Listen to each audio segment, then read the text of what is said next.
So today, we're jumping into a book that takes a really unique look at some of Christianity's core beliefs. The author, Mirza Tahir Ahmad, does something interesting. He sets aside scripture for a moment and decides to build his entire case on what he believes is a universal common ground: pure logic. And right from the very beginning, the author makes his intention crystal clear. He's framing this whole book not as an attack on faith, but as an attempt to kind of peel back the layers of what he calls myth to get closer to the reality of the historical Jesus. The goal, he states, is to use reason as the main tool for this exploration. So here's the game plan for how we'll break this down. First, we'll look at the author's basic premise. Then, we're going to dive into his critique of three central ideas: the sonship of Jesus, the whole concept of sin and atonement, and the meaning of the crucifixion itself. And we'll wrap it all up with his final conclusion. All right, first things first. Let's talk about the foundation of this entire book. The author basically argues that if you want to have a real, productive conversation between different belief systems, you've got to find some common ground. And for him, that common ground is logic and scientific reasoning. And you really have to keep this in mind, because this is the lens he uses for everything. He intentionally sidesteps debates about Scripture and instead just asks a series of logical and scientific questions about these long-held doctrines.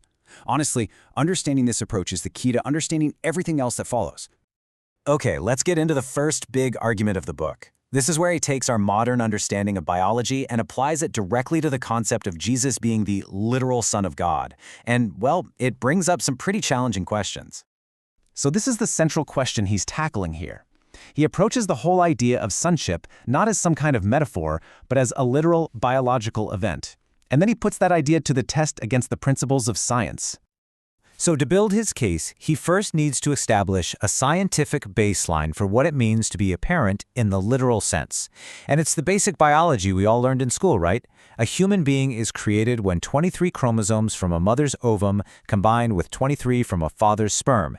That gives you the full set of 46 you need to be a complete human. And this is where he presents his logical puzzle. It's pretty straightforward.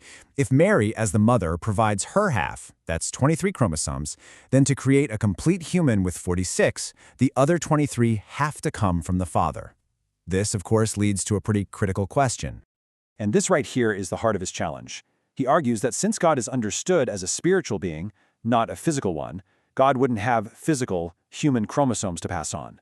And if God just miraculously created the other 23 chromosomes out of thin air, then, in the author's view, that would make Jesus a unique creation, kind of like Adam, but not a literal son who inherits his father's genetic makeup.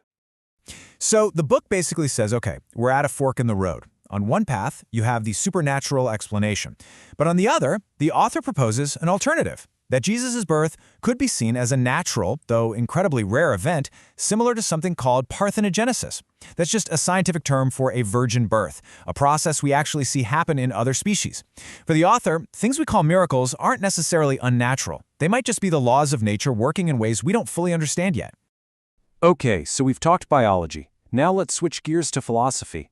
For his second major argument, the author moves on to the doctrine of inherited sin and atonement, but this time he's looking at it through the lens of justice. So to break this down, the author first lays out the doctrine of atonement as this four-step logical process you see here. It all kicks off with the idea that God is perfectly just and that sin must be paid for. Step 2, that leads to the concept of original sin being passed down from Adam to everyone. Step 3, this creates the need for a perfectly sinless person to pay the price. And that leads right to the final step. Jesus, being sinless, steps in as a substitute to take the punishment for all of humanity. So here's the first problem he raises. He challenges the very foundation of inherited sin. From a purely ethical or legal standpoint, he asks, how can a system that punishes generation after generation for the mistake of one distant ancestor be called absolute justice? And then he points out what he sees as a practical inconsistency.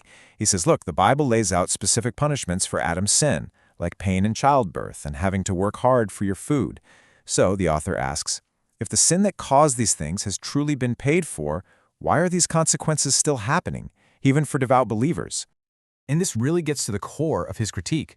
He challenges the mechanism of the whole thing. I mean, in any justice system we understand, the person who committed the crime is the one who's held accountable. The author argues that punishing an innocent person as a substitute doesn't actually satisfy justice. He claims it does the exact opposite. All right, now we get to what is really the climax of the book's entire argument. It's a complete reinterpretation of the crucifixion. He argues that the traditional story might be missing what was really at stake for Jesus on that day. The book zooms in on this one specific moment, Jesus' prayer in the Garden of Gethsemane. The author says this isn't a moment of human weakness or fear of physical pain. No, he claims this single prayer is the key to unlocking the true meaning of the entire event. And this is where his argument really clicks into place. On the one hand, you have the traditional view, this cup means the physical suffering of the cross. But the author's interpretation is totally different. He says Jesus was praying to be spared an accursed death, a death that would have completely destroyed his mission and its credibility. So where does he get this idea? Well, he points back to the Old Testament, specifically the book of Deuteronomy. According to Jewish law at that time, anyone who was executed by being hanged on a tree was considered cursed by God. The author argues that if Jesus had actually died on the cross, it would have been game over. For his followers, it would have been seen as definitive proof that he was a false prophet and his entire mission was a failure. So, okay, after taking apart these huge doctrines using logic and his reinterpretation of Scripture, the author starts to piece together his final alternative picture of who he believes Jesus really was. And here's what that picture looks like. In this view, Jesus was a great and honored human messenger of God, a prophet who faced this incredible make-or-break trial. And according to the author, his prayer in the garden was answered.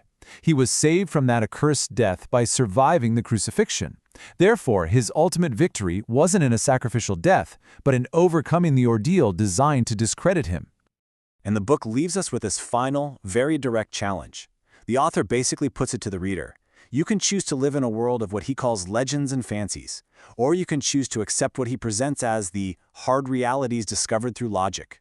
It's a really thought-provoking way to end, leaving it all up to you to weigh the arguments and decide for yourself.